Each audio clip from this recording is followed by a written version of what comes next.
कमर में उठे दरदिया ये सैया नहीं होई रोपनिया। म्यूजिक बाय धर्मेंद्र सावन। चैत में हमसे करवला कटनिया, तब से सैया हमर उखड़ल बदनिया। चैत में हमसे करवला कटनिया, तब से सैया हमर उखड़ल बदनिया। कमर में उठे दरदिया ये सैया नहीं होई रोपनिया हो। नहीं नहीं रहनी हम कनिया ये पिया खूब करवला खटनिया हो। कमर में उठे दरदिया ये सैया नहीं। राजेंद्र यूपी 46 को लाइक करके और सब्सक्राइब करके नोटिफिकेशन ऑन कीजिए।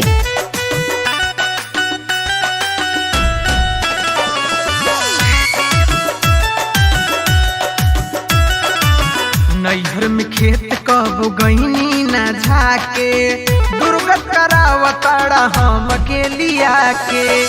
आइलहनी मोट पिया दूबर पातर भईनी, ससुरा लिया के हमर देह के गलाइनी।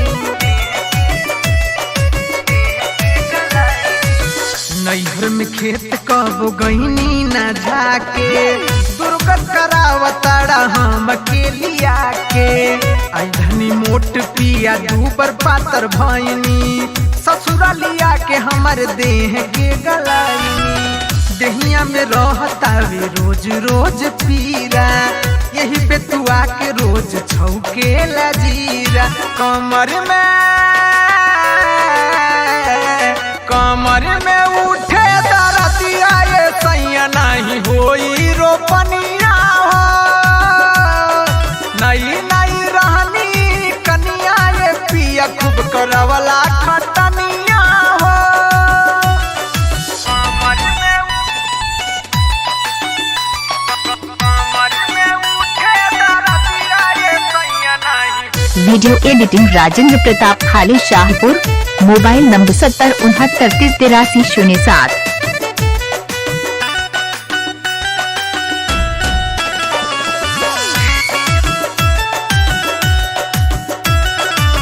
देह के गोराई सब गइल सबराई, भैया के बोला के हम नैहर चल जाई।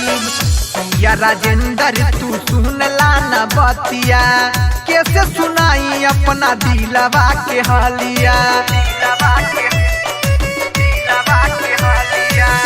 देह के गोराई सब गइल सबराई, भैया के बोला के हम नैहर चल जाई।